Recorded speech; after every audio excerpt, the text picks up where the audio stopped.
जय श्री ओम नमः सिद्धेभ्यः नमो अरहन्ताणं नमो सिद्धाणं नमो आयर्याणं नमो वज्रायाणं नमो लोये सवसाहूणम् नमः समयसाराय स्वानुभूत्या चकासते चित्स्वभावाय भावाय सर्वभावान्तरिक्ष्यते वन्दितु सर्वसिद्धे दोवमचलमणोभवं गतिं पत्ते गोच्छामि समयबाहुळ मृण्मो सुधकेवली वडिदम्।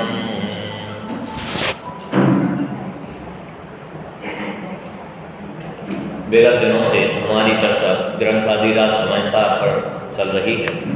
पहली गाथा में आचार्य देव ने समय प्रावत को कहने की प्रतिज्ञा की। सारे सिद्धों को नमस्कार करके उन्होंने समय प्रावत कहने की प्रतिज्ञा की। कैसे हैं फिर सिद्ध भगवान? तो कहा अविनाशी हैं, ध्रुव हैं, अचल हैं, अमल हैं और अनुपम गति को प्राप्त। उन सब सिद्धों को नमस्कार करके मैं समय प्रावत ग्रंथ को कहूँगा। जो किसने कहा है?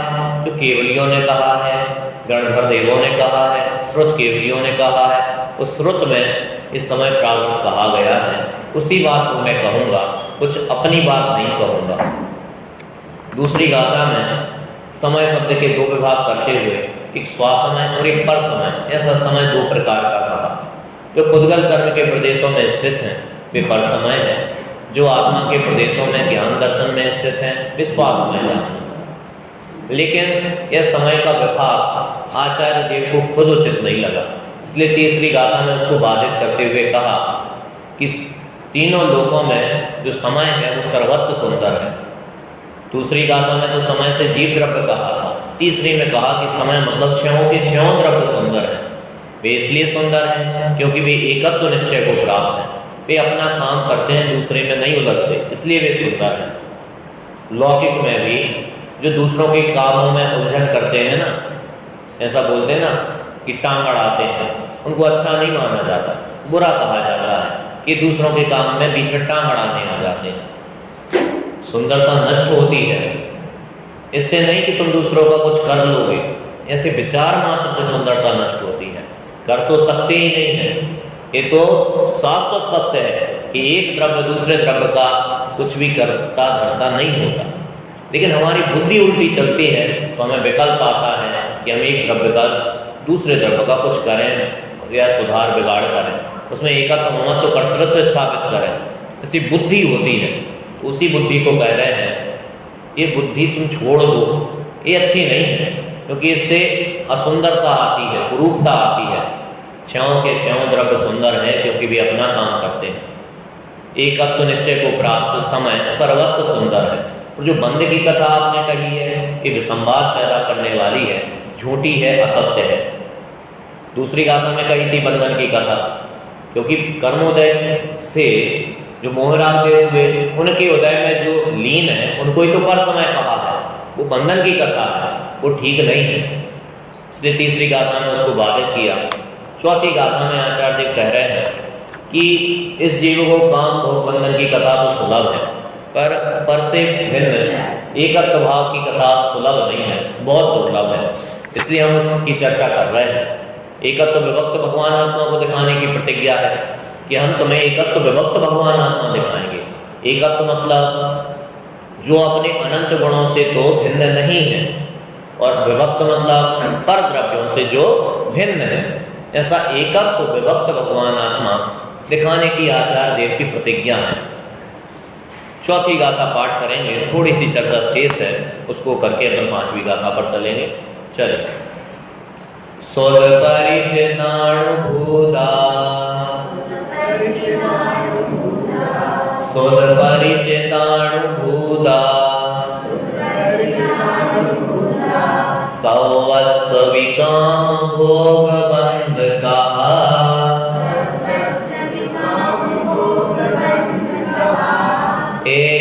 तस्वलंभो ऋण सुलभो विहतस्।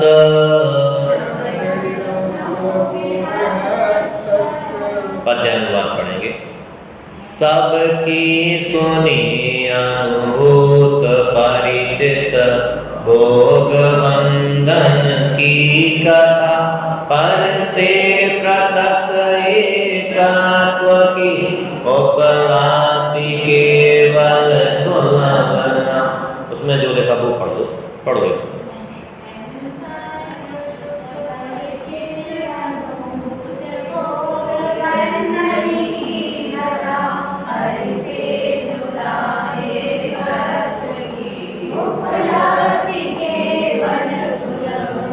बात वही है, बात अलग नहीं है। पर से जुदा एकत्व की उपलब्धि केवल सुलभ न।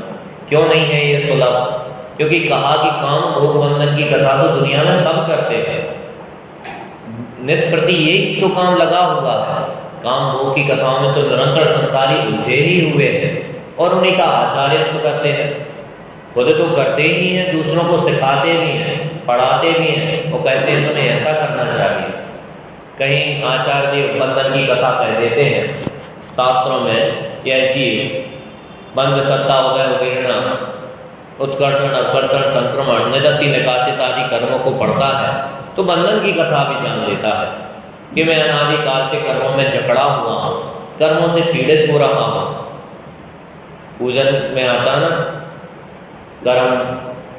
कर्मों ने हमें पटका है, कर्मों ने हमें मारा है। आदिनाथ भगवान की पूजन है ना, उसमें आता है ऐसा। कर्म बड़े बलवान हैं, इनने हमें घसीटा, फिर मारा पीटा, सारा दोष कर्मों को दे देता है, खुद की तो कुछ गलती नहीं। टोडरमल जी कहते हैं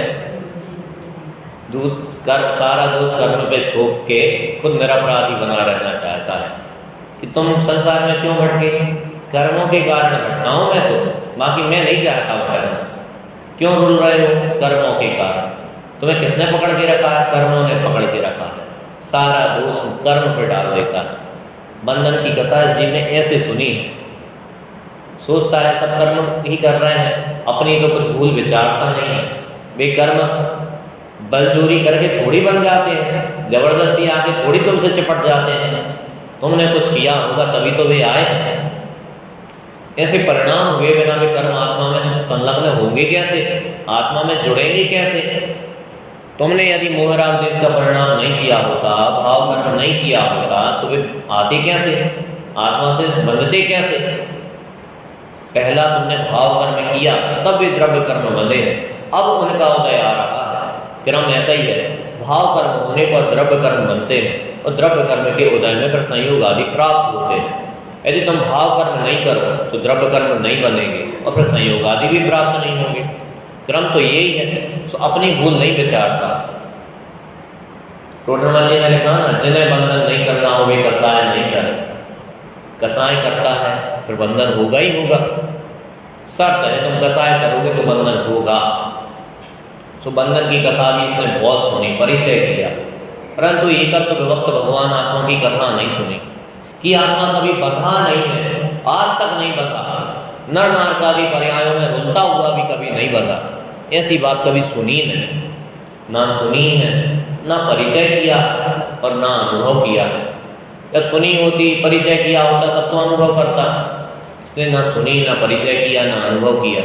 इसलिए आचार्य देव ऐसी कथा को यहाँ कह रहे हैं। यहाँ इस चीज का भी वर्णन किया कि यह संसार में जीव कैसे परिभ्रमण कर रहा है।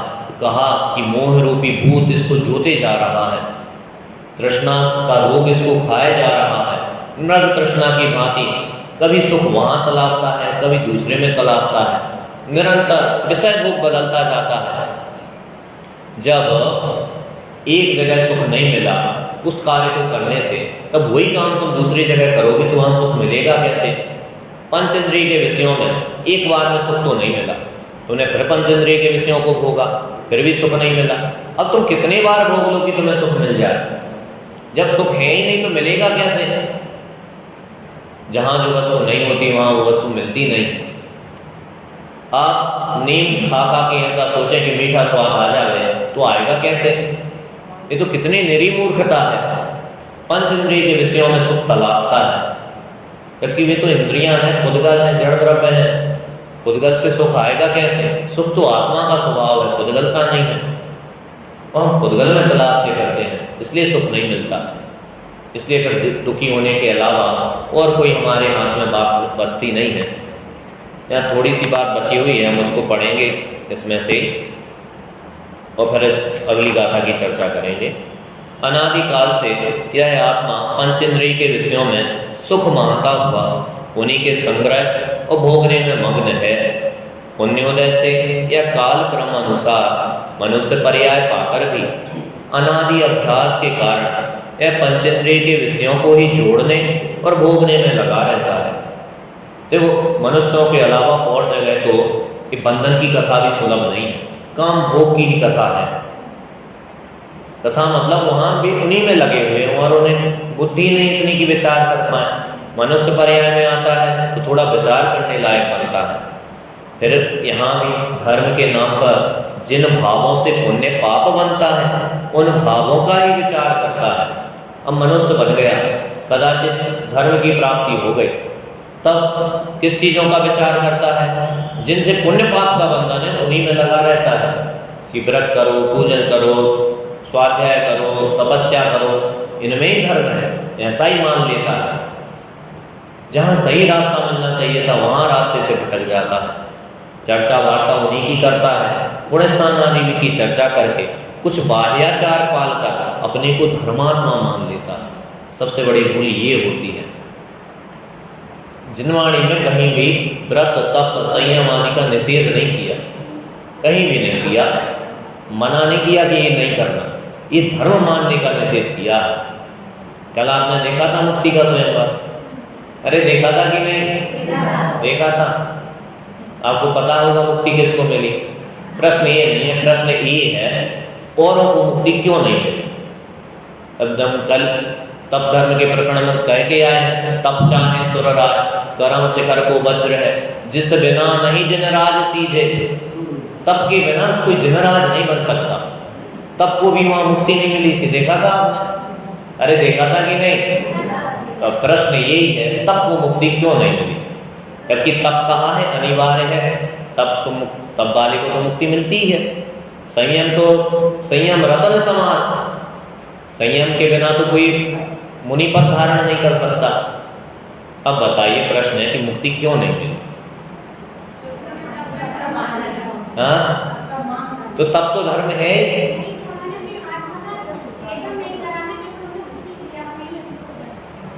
पीछे आप बताओ। अच्छा, तब का मान था। देखो, मान होता उन्हें तब नहीं होता। और कोई बताएगा क्यों नहीं मुक्ति मिली? मुक्ति का स्वयंवर देख के आए हो आप? हाँ, देखो, जनवाणी में दोनों विवक्षाओं से कथा नहीं, एक निश्चय की अपेक्षा, एक व्यवहार की अपेक्षा है। उसमें जो लोग थे ना, जो तप आया था, संयम आया था, सब व्यवहार धर्म को पकड़ के रह गए। उनने बाह्य आचरण को ही तप मान लिया। वो बाह्य आचरण जब निश्चय आत्म तत्व में प्रकटन होता है तब तप नाम पाता है। मात्र बाह्य आचरण तप नहीं कहलाता। बाह्य आचरण तो कोटि जन्म तप तपे ज्ञान में कर्म धरे, करोड़ों वर्षों तक तुम तप करते रहो।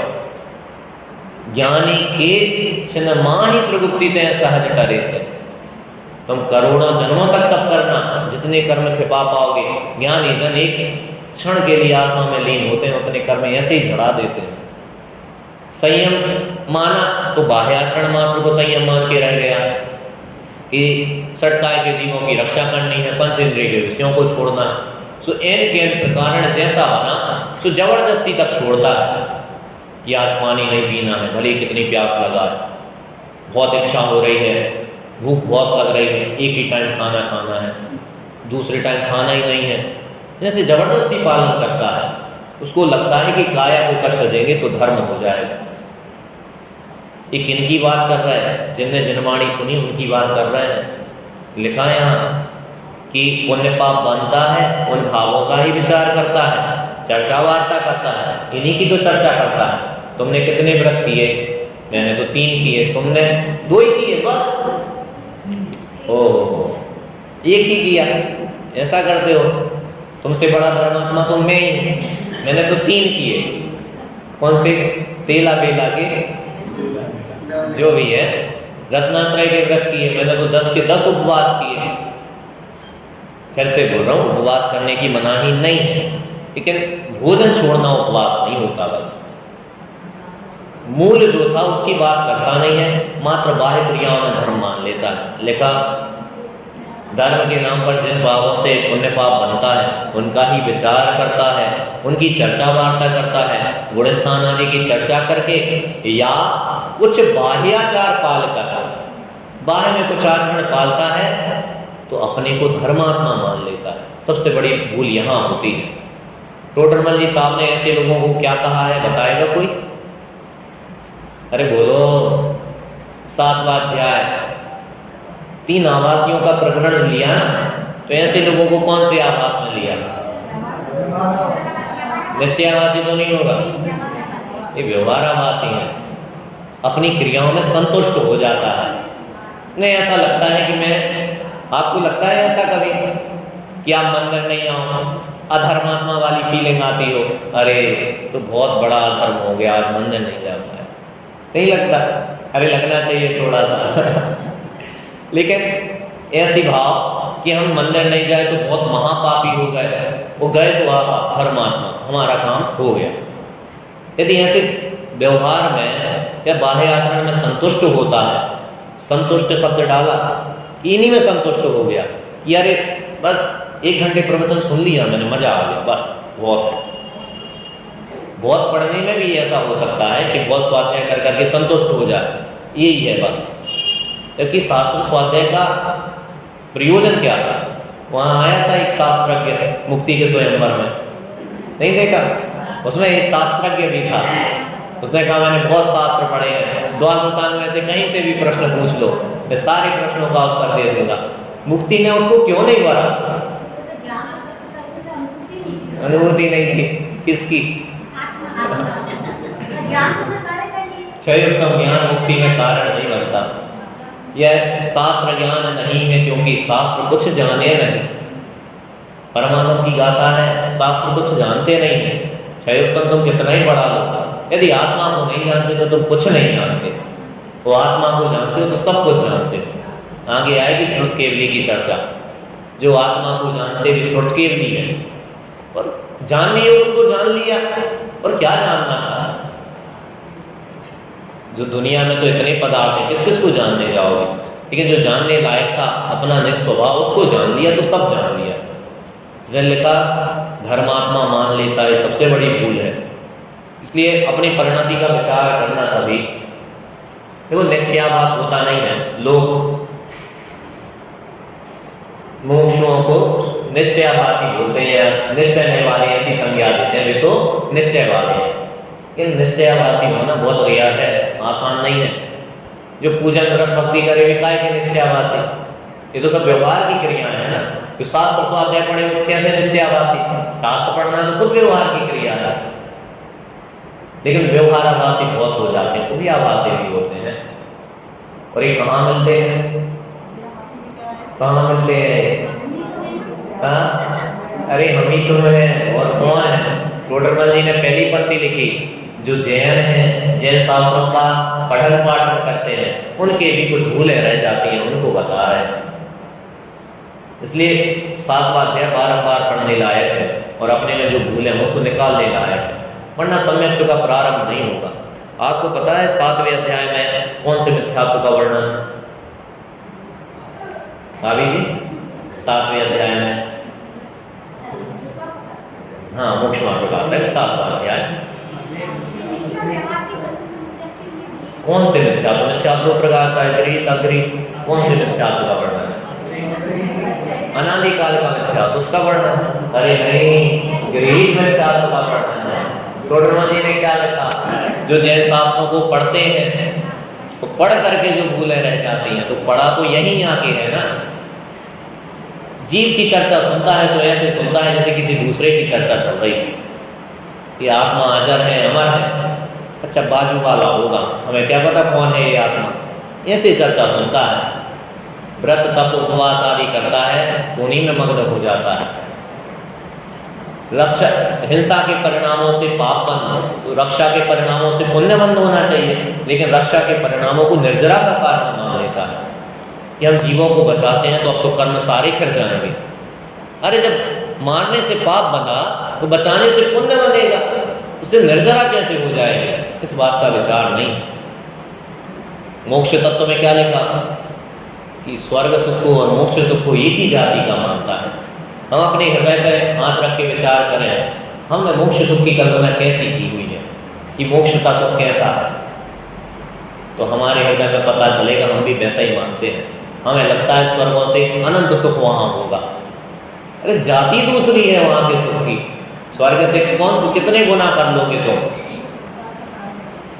वो अलग ही सुख है। इंद्रिय सुख अलग है और इंद्रिय सुख सुख है। प्रवचन सार में कहा इंद्रिय सुख सुख नहीं दुख है, विषम बाधा सहित है बंध का कारण दुखद, परतंत्र है विच्छिन्न। इंद्रिय सुख तो सुखी नहीं है और हमने उसको सुख कह दिया है, सुखाभास है, और तुम कहते हो उससे अनंत गुना सुख सिद्धों की होगा। तो क्या सिद्धों के इंद्रिय सुख मिलेगा? दूर दूर तक दोनों की कोई तुलना नहीं है। दूर दूर तक एक इंद्रिय सुख है, एक अतीन्द्रिय सुख है, और यथार्थ सुख अतीन्द्रिय सुख होता है, क्योंकि उसका तो परिचय किया नहीं, उसकी तो कभी खबर है नहीं। कल्पना करता है तो स्वर्ग सुख से बहुत ज्यादा सुख मोक्ष में मिलेगा, ऐसा विचार करता है। ये भूल रह जाती है, इन भूलों को निकालने का प्रयत्न होना चाहिए। ये व्यवहार आकाशी वाली बात थी।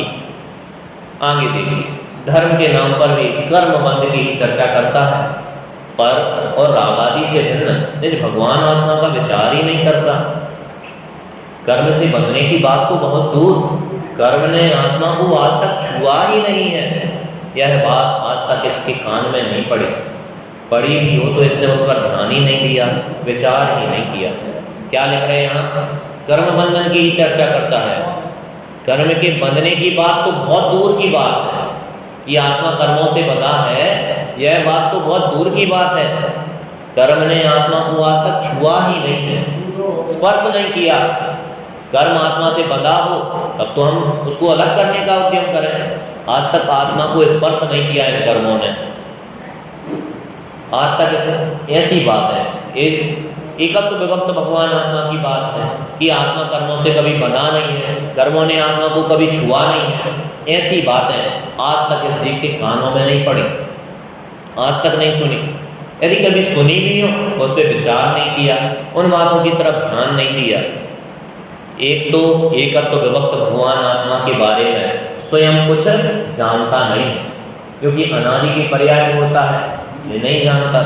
दूसरे जो ज्ञानी धर्मात्मा जन भगवान आत्मा के स्वरूप को भली भांति जानते हैं, ऐसे ज्ञानी है ना लोक में जो इस भगवान आत्मा के स्वरूप को जानते हैं, पहचानते हैं, तो उनकी सेवा नहीं करता, उनका समागम नहीं करता, उनसे कुछ सीखने समझने की कोशिश नहीं करता। यदि आगे होकर भी वे इसको सुनाएं समझाएं तो यह उनकी बात पर ध्यान ही नहीं देता, इसलिए अनंत काल से संसार में भटक रहा है। 17वीं 18वीं गाथा समय सार में क्या कहा? यह नृपति है यह जान कर अर्थार्थी जन श्रद्धा करे, अनुचरण उसका ही करे, अति प्रीति से सेवा करे। यदि मोक्ष की है कामना तो जीवन नृप को जानिए, अति प्रीति से अनुचरण करिए, प्रीति से पहचानिए। मिली? नहीं मिली? हाँ यही है। यदि मोक्ष की है कामना तो जीवन नृप को जानिए, अति प्रीति से अनुचरण करिए, प्रीति से पहचानिए। वही बात यहाँ कह रहे हैं। खुद ने तो कभी एकत्व विभक्त भगवान आत्मा की बात ना सुनी है ना परिचय किया है, लेकिन जिन्होंने उसका परिचय प्राप्त किया है, जिन्होंने उस आत्मा की उपलब्धि की है, उनकी यह कभी सेवा नहीं करता। यहाँ सेवा का अर्थ कल बताया था, सेवा करना मतलब पैर दबाना नहीं होता। सेवा मतलब उनके सानिध्य में रहना, उनसे उस भगवान आत्मा की बात सुनने की जिज्ञासा प्रकट करना कि हे प्रभु, हे आचार्य देव, मुझे उस भगवान आत्मा की बात बताओ। जिस आत्मा तत्व का रसास्वादन आप करते हो वही आत्मा हम जानना चाहते हैं। ज्ञानियों के समागम में नहीं रहता, और करुणा करके कोई ज्ञानी खुद से सुना देगा, तुम आए हो तो हम तुम्हें यही बात सुनाएंगे, तो सुनता नहीं है, ध्यान नहीं देता, रुचि प्रकट नहीं करता, और सुने तो ऐसे सुनता है किसी दूसरे की बात सुन रहा हूँ।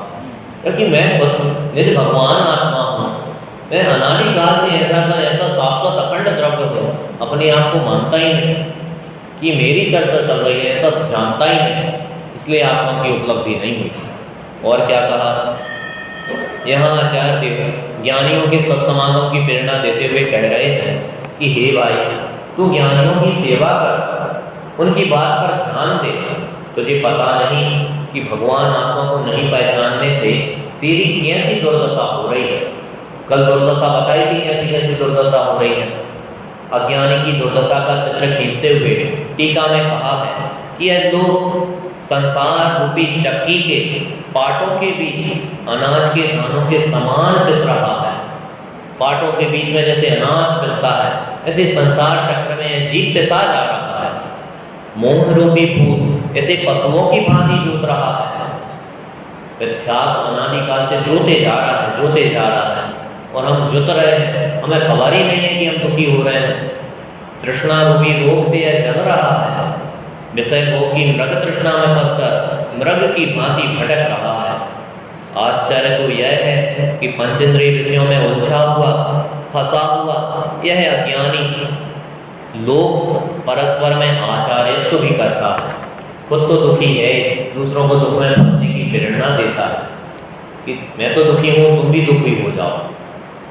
विषय भोगों में फंसाना मतलब दुखी करना ही तो है।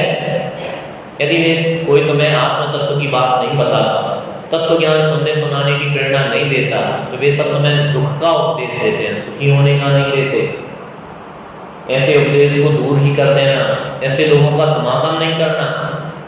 समागम करना है तो ज्ञानियों का समागम करना, जो तुम्हें तत्व ज्ञान की बात बतावे, जो तुम्हारे ध्रुव तत्व की बात बतावे, उनका समागम करना। क्योंकि ये सुख की बात है, से सब दुख की ही बातें हैं। सुख कहीं रंच मात्र है नहीं वहाँ। मृग तृष्णा की भांति भटकते रहने में सुख कहाँ मिलेगा। सुख ठहर जाने में है, स्थिरता में सुख है, भटकने में सुख नहीं। भक्ति में बोलते हैं ना, क्यों जाता गिरनार, क्यों जाता काशी, घट ही में है तेरे घट घट का वासी। अंतर का मना टटोल, तेरा प्रभु तुझे में डोले। काशी क्यों जाता है, गिरनार क्यों जाता है, शिखर जी क्यों जाता है, वहां सुख नहीं मिलेगा। अंतर का कौन टटोल, तेरा प्रभु तुझे ही में डोले। तेरा प्रभु तेरे अंदर में विराजमान है, कहीं जाने की जरूरत नहीं है। एक बार उपयोग को सूक्ष्म करके अंतर्मुख होने का पुरुषार्थ तो कर, तो सुखी हो जाएगा। प्रवचन सार में गाथा थी, अरहंत सिद्धाचार्य पाठक साधु है परमेष्टिपण, सब आत्मा की अवस्थाएं आत्मा ही है शरण। वे परमेष्टि स्वयं कहते हैं कि आत्मा की शरण लोगे तो तुम परमेष्टि बनोगे। मेरी शरण में आने से तुम परमेष्टि नहीं बनोगे, कभी नहीं बनोगे, त्रिकाल में नहीं बनोगे। अशरण भावना में कहा, शुद्धात्म और पंचगुरु जग में शरणा दो, मोहोदय जिए के व्यथा आने कल्पना हो।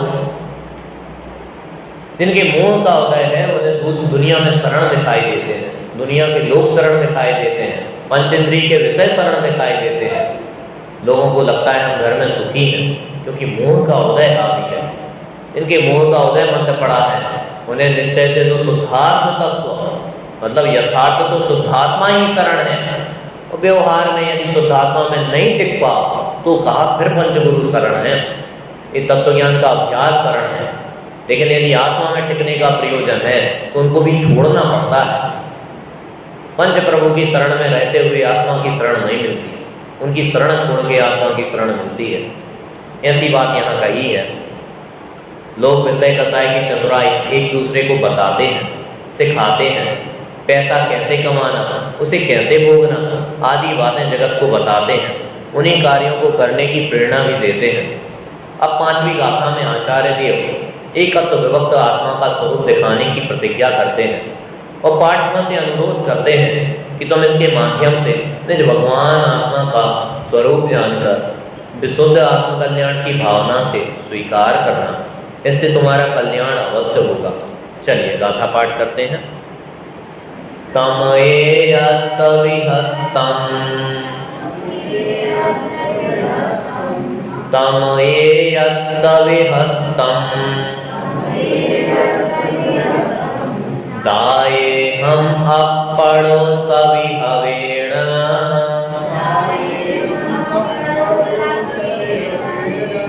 दाये हम अपड़ो सविहवेण,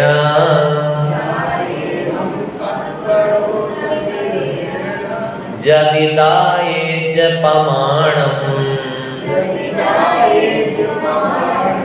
चुक्के छलं घेतव्यं, चुक्के छलं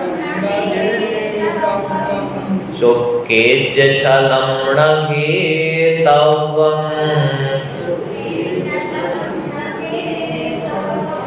चुक्केज है, ठीक है ना, चुक्केज छलम न घेतव्यं। चलो पद्यानुवाद पढ़ें।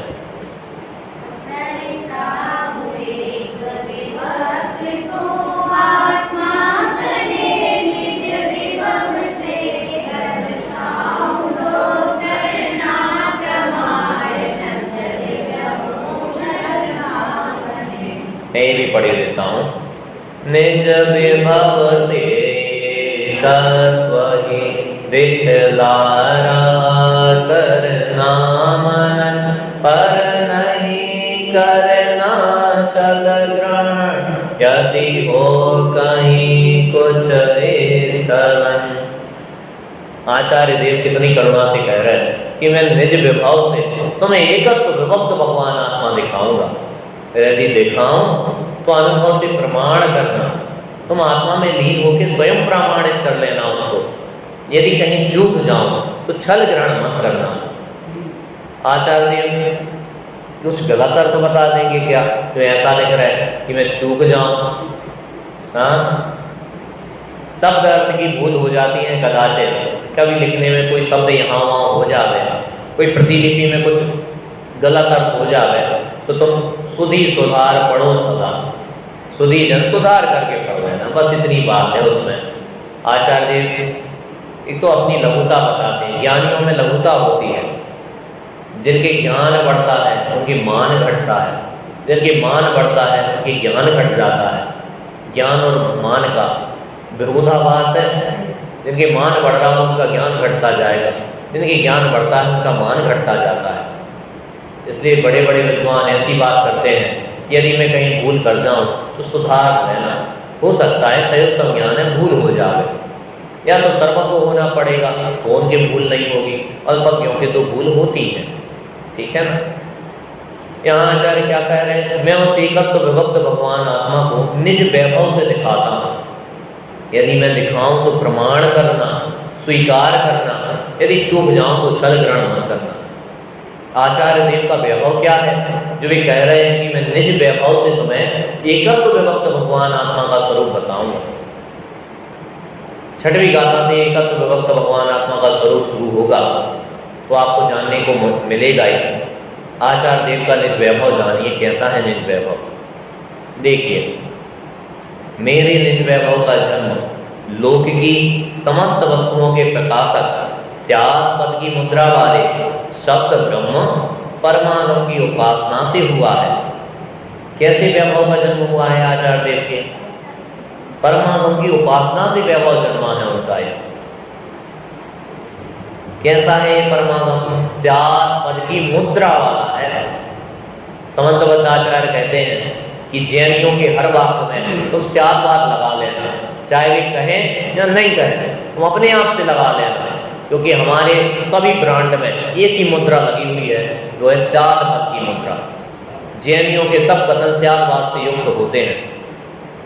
इस स्यादवाद का अलंघ्य शासन है। आचार्य देव कहेंगे 47 शक्तियों के प्रकरण में, नयों के प्रकरण में आया, ये अलंघ्य शासन है, इसका कोई उल्लंघन नहीं कर पाता। क्यों नहीं कर पाता? क्योंकि स्यादवाद हमारे पास है। हर विवाद का हल हो सकता स्यादवाद के द्वारा। सारे विवादों का हल स्यादवाद रूपी मुद्रा से हो जाता है। दुनिया में लोग लड़ते क्यों हैं? क्योंकि विवक्षा पता नहीं होती, इसलिए लड़ते हैं। यदि विवक्षा पता चल जाए तो क्यों लड़ाई करेंगे?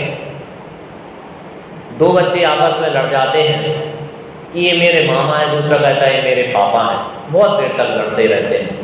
जब कोई आके समझाता है कि बेटा ये तेरी अपेक्षा मामा है, इसकी अपेक्षा से पापा है, शांत हो जाते हैं। लड़ने का कोई प्रयोजन नहीं, क्योंकि अनंत धर्मात्मक वस्तु में अनंत धर्म मौजूद है। वो कैसे धर्म है? परस्पर विरोधी प्रतीत होने वाले। कैसे धर्म है? परस्पर विरोधी होते हैं क्या? विरोधी नहीं होते, वे प्रतीत होते हैं। क्यों प्रतीत होते हैं ऐसे? क्योंकि हमें विवक्षा पता नहीं होती, इसलिए विरोधी प्रतीत होते हैं। आत्मा नित्य भी है और अनित्य भी है। आपको लग रहा होगा या तो नित्य ही होगा या अनित्य ही होगा, दोनों में से एक कुछ होगा।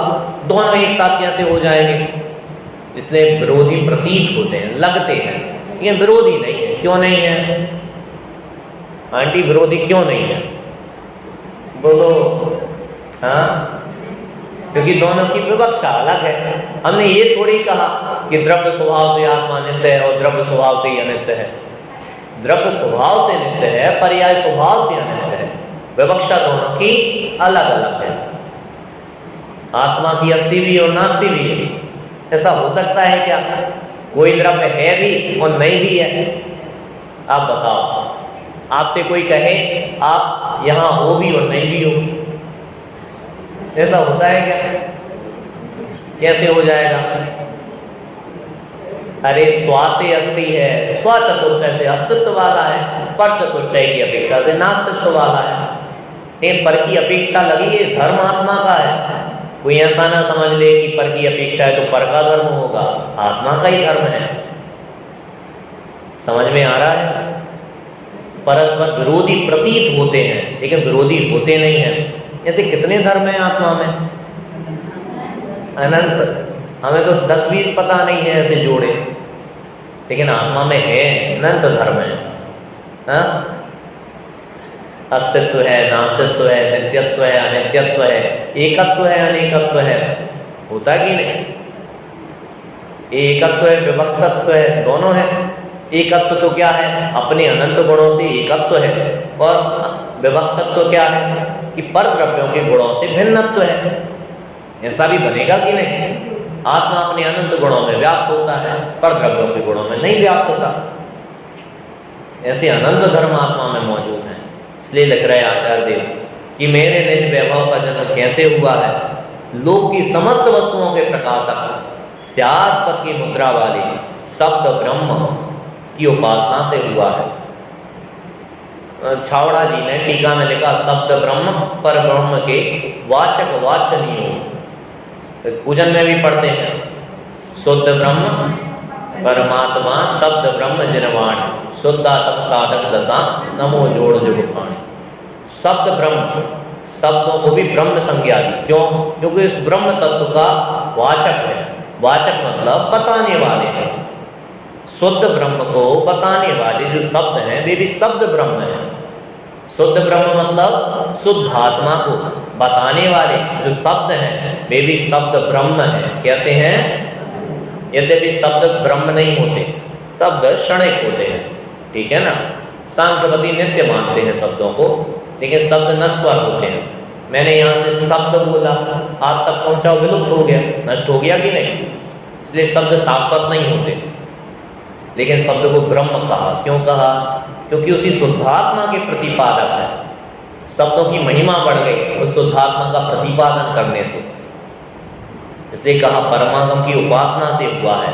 आचार्य देव का वैभव इस शुद्धात्म तत्व की उपासना करने वाले शब्द ब्रह्म की उपासना से इस वैभव का जन्म हुआ है। और वैभव कैसा है? समस्त विपक्षी अन्यवादियों द्वारा गृहीत एकांत पक्ष के निराकरण में समर्थ अतिनिस्तुत निर्वाद युक्तियों के अवलंबन से हुआ है। मैं पढ़े देता हूँ, ज़्यादा क्लिष्ट पड़ जाएगा, फिर अपन इसको समझे लेते हैं। निर्मल विज्ञान घन आत्मा में अंतर्मग्न परम गुरु सर्वज्ञ देव अपर गुरु गणधरादिक से लेकर हमारे गुरु पर्यंत समस्त आचार परंपरा के प्रसाद के रूप में प्राप्त शुद्धात्म तत्व के उपदेश रूप अनुग्रह से एवं निरंतर झरते हुए स्वाद में आते हुए सुंदर आनंद की मुद्रा से युक्त स्वसंवेदन से मेरे वैभव का जन्म हुआ। यहाँ 4 बातें आई हैं। आचार्य देव कहते हैं कि मेरे निज वैभव का जन्म कैसे हुआ है। पहली बात है उस परमागम की उपासना से हुआ है। कौन सी बात है? अरे बोलो। मेरे वैभव का जन्म परमागम की उपासना से हुआ है। ठीक है। दूसरी बात है युक्तियों के अवलंबन से हुआ है। कैसे? युक्तियों के अवलंबन से हुआ है। तीसरी बात कही परंपरा आचार्य के गुरु के उपदेश से हुआ है। ऐसा कहो आचार्यों के उपदेश से हुआ है। किसके? ये आचार्यों का उपदेश, परंपरा से आचार्यों का उपदेश है। ठीक है। तो परंपरा आचार्य के उपदेश से हुआ है। बोलो। और स्वसंवेदन से हुआ है। ठीक है। देखो आचार्य देव कह रहे हैं कि मैं अपने निज वैभव से तुम्हें शुद्धात्मा दिखाऊंगा। ठीक है। इतनी बात कही तो हम यहाँ ये चर्चा कर रहे हैं कि आचार्य देव को ये निज वैभव क्या है, उसका जन्म कैसे हुआ है। तो कहा कि 4 प्रकार से निज वैभव का जन्म हुआ। पहला क्या कहा कि परमागम की उपासना से। बोलिए। परमागम की उपासना से हुआ है। दूसरा कहा युक्तियों के अवलंबन से हुआ है। ठीक है। युक्तियों के अवलंबन से हुआ है। तीसरा कहा परंपरा आचार्य के उपदेश से हुआ है। चौथा कहा स्वसंवेदन से हुआ है। बात समझ में आई? देखो किसी को आत्मा की उपलब्धि होगी तो ये 4 ही मार्ग रहे कि पहली बात तो क्या है कि परमागम का अभ्यास करे। ठीक है ना। युक्तियों का अवलंबन धारण करे। मतलब जनवाणी में कहीं इसलिए नहीं मान ले रहे, खुद का दिमाग लगा रहे कि मैं जानने देखने वाला हूँ इसलिए जीव तत्व हूँ। आचार्य ने कह दिया कि तुम शुद्धात्मा तत्व इसलिए नहीं हो। आचार्य नहीं कहते तो हम जीव ही नहीं होते, हम शुद्धात्मा नहीं होते क्या? सर्वज्ञ के ज्ञान में यदि हमारा शुद्धात्मा तत्व नहीं झलका होता क्या हम शुद्धात्मा नहीं होते? तभी हम होते। ये झलका है, स्वभाव है ऐसा। जैसे युक्तियों का प्रयोग करना, यदि ऐसा है तो ऐसा है, ऐसा नहीं है तो ऐसा नहीं होगा। विरुद्ध नाना युक्ति अवलंब प्रवर्तमानो विचारा परीक्षा सा एवं खलु एवं चेद एवं स्याद एवं ना खलु एवं ना स्यादित एवं इति चेवं। न्याय दीपिका में लिखा कि परीक्षा क्या है। कहा कि यदि ऐसा है तो ऐसा होगा, यदि ऐसा नहीं है तो ऐसा नहीं होगा। जो जानता देखता होगा तो जीव होगा, जो जानता देखता नहीं होगा तो जीव नहीं होगा। ऐसी परीक्षा करना। मैं जानता देखता हूँ मतलब मैं ज्ञायक हूँ। ये देह जानती देखती नहीं है मतलब ये ज्ञायक नहीं है, जड़ है। ऐसे युक्तियों का अवलंबन लेना। तीसरा का परंपरा आचार्य के प्रसाद से। ठीक है ना। मतलब उन्हीं की परंपरा का है। भगवान महावीर की दिव्य ध्वनि में आया, फिर 683 वर्षों तक द्वादशांग के पाठियों ने इसको आगे बढ़ाया। फिर आचार्य देव भगवंतों ने अपनी करुणा से इन ग्रंथों के माध्यम से समझाया। इसलिए सर्वज्ञ द्वारा प्रामाणिक है ये, क्योंकि आत्मा तो दिखता नहीं है। सर्वज्ञ ने प्रदेश प्रत्यक्ष किए हैं, उनने प्रामाणिक किया है कि जो बात है बिल्कुल 100% सही है, रंच मात्र भी गलत नहीं है। और सबसे बड़ी बात मैंने स्वसंवेदन से प्रमाणित किया है, अनुभव से प्रमाण कर लिया। और इससे बड़ी बात क्या चाहिए? बच्चे को कई बार बताओ ना कि आग को ताका होता है, इसको नहीं छूना है, आग में ताका होता है। ये सर्वज्ञ की वाणी है, बता दी, वो नहीं मानेगा। उसको बताया देखो इसमें मैंने ये तिनका डाला ना, जल गया। अपन हाथ लगाएंगे अपन भी जल जाएंगे। युक्तियों से भी समझाया, नहीं माना। क्या भाई आज तक जितनों ने हाथ लगाया सब जल गए हैं, परंपरा ऐसी है, फिर भी नहीं माना। मम्मी को आ गया गुस्सा, तो उसका हाथ टच ही करा दिया, अब वो मान गया। अब फिर कभी नहीं गया आपके पास, क्योंकि स्वसंवेदन से प्रमाण कर लिया उसने कि आग है, इससे दूर ही रहना है। यहाँ आचार्य देव ने हम सबके लिए ये 3 शर्तें नहीं रखी प्रारंभ वाली आचार्य देव ने चौथी मात्र बात कही कि मैं तुम्हें आत्मा दिखाऊंगा, जो कैसा है मैंने परमागम की उपासना से प्राप्त किया है, और कैसा है युक्तियों के अवलंबन से लिखा है, और कैसा है परंपरा आचार्य के उपदेश का है। तुम्हें ये 3 चीजें नहीं करनी, वो मैंने कर ली है। तुम बस शुद्धात्मा को स्वसंवेदन से प्रमाण कर लेना। बात समझ में आ रही है? सब आचार्य ने युक्तियां भी लिख दी हैं, सर्वज्ञ की बात है, परंपरा आचार्य का उपदेश है। हमें बस क्या चाहिए कि स्वसंवेदन से उसको प्रामाणिक करना है, अनुभव कर लेना है, इतना मात्र करना है। भोजन करने में कितनी पराधीनता है। पहले तो बाजार से सामग्री लाओ, उसको सोधो संवारो, फिर बनाओ, ठीक है ना। आचार्य देव ने बनाने का काम कर दिया। सामग्री ले आए, कहाँ से ले आए? परंपरा आचार्य के उपदेश से ले आए, परमागम की उपासना से ले आए।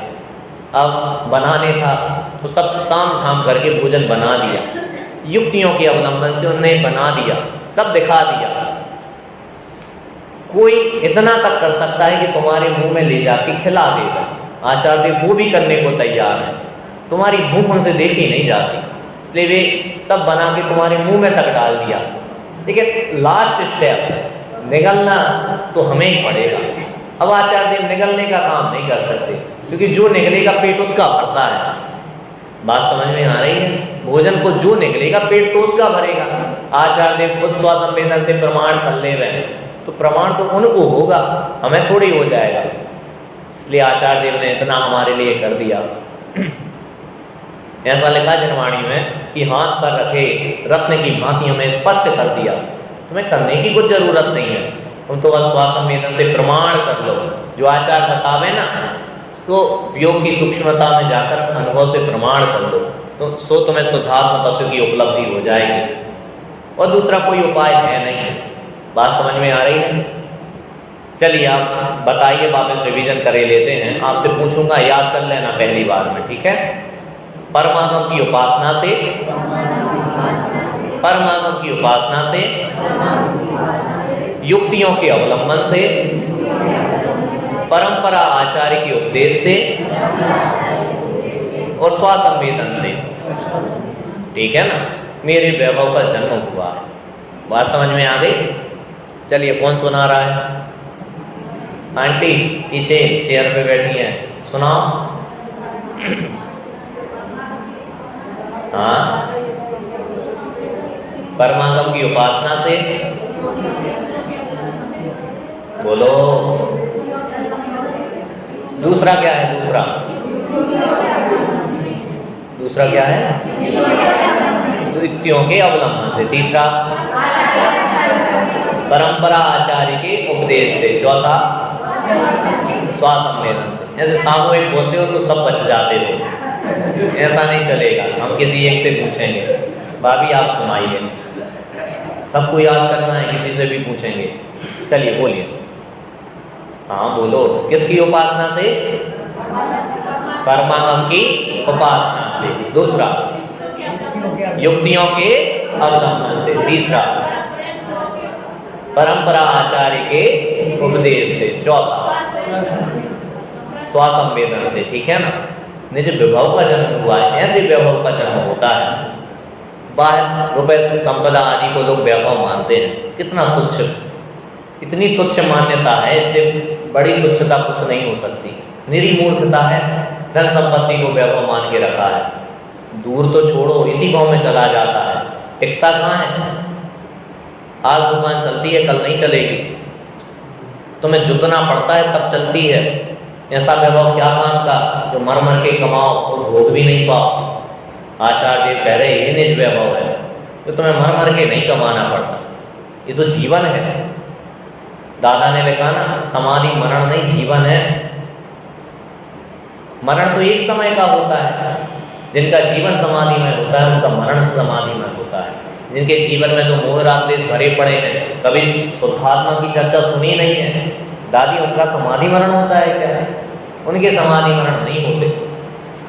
जिनका जीवन इसी तत्व ज्ञान में रहा है, शुद्ध आत्मा की चर्चा नित्य सुनी है, उसका अनुभव किया है, उनका जब मरण होता है तब वो समाधि मरण कहलाता है। साम्य भाव का होना ही शुद्धोपयोग है। शुद्धोपयोग कोई अलग वस्तु नहीं है। जिनके साम्य भाव प्रकट हो गया है, द्रग मोह शोह विहीणो, द्रग मोह शोभ से रहित परिणाम साम्य भाव है। द्रग मतलब दर्शन मोह और चारित्र मोह से रहित परिणाम साम्य भाव है। वही साम्य भाव शुद्धोपयोग है, वही समाधि है। ये जीवन होता है समाधि में, मरण तो एक समय का है, निकल जाने वाला है। अब याद हो गए होंगे सबको, पुरुषों में किसी ने याद ही नहीं किए, हुए सबको कि नहीं? अंकल जी बोलिए। परमागम की उपासना से, हाँ, युक्तियों के अवलंबन से, परंपरा आचार्य के उपदेश से, हाँ, स्वसंवेदन से। वाह, सार्थक हो गया अंकल जी आपका आना, याद हो गए। चलिए एक बार सामूहिक बोले लेते हैं, बोलिए। परमागम की उपासना से, युक्तियों के अवलंबन से, परंपरा आचार्य के उपदेश से, स्वसंवेदन से। हमें तो मात्र चौथा स्टेप करना है, स्वसंवेदन से प्रमाण कर लेना है। अगली गाथा में दिखाएंगे तुम्हें आत्मा, कैसा दिखाएंगे? हाथ पे रखा हुआ दिखा देंगे, हाथ पे रख के निकाल के दिखाएंगे क्या? ऐसे ही दिखाएंगे। तुम देखना चाहते हो कि नहीं? आपको ये 5 गाथा तक आ गए, समय सार पढ़ने में मजा आया कि नहीं? अरे बोलो, आया है। अभी समय सार शुरू नहीं हुआ है और आपको इतना मजा आया है। जब समय सार शुरू होगा तो आप सोच सकते हो कितना आनंद आएगा। इन शब्दों की चर्चा में आनंद आएगा, शब्दों की चर्चा मात्र में। और जब शुद्धात्मा में उतरोगे तब तो कल्पना ही नहीं है कितना अतीन्द्रिय आनंद झलकेगा। आचार्य देव ने अनुभव से प्रामाणिक करके ये शब्द लिखे हैं। आपको पता है दिगंबर भावलिंगी संत हर अंतर मुहूर्त में आत्मा में लीन हो जाते हैं। वे आत्मा में लीन होते हैं, उसी शुद्धात्म तत्व का रसास्वादन करते हैं और जैसे ही बाहर आते हैं तो उसी शुद्धात्म तत्व की चर्चा लिख देते हैं। उसी आत्मा का जो अनुभव करके आए हैं वही लिख देते हैं। अनुभव से प्रामाणिक बातें हैं, इसलिए झूठी नहीं है। तुम चाहो तो तुम अनुभव कर सकते हो, जब चाहो तब कर सकते हो। बात समझ में आ रही है? हमें शुद्धात्म तत्व की उपलब्धि के प्रतिपादक ग्रंथ मिले हैं, ये हमारा सौभाग्य है। इसकी चर्चा वार्ता करने वाले मिले हैं, ये सौभाग्य है। आपको पता है कि समय सार कब लिखा गया था? कब लिखा गया था? पीछे दादी कब लिखा था? द्रव्य की दादी कब लिखा था? अरे मैं टाइम पूछ रहा हूँ 2000 साल पहले लिखा था।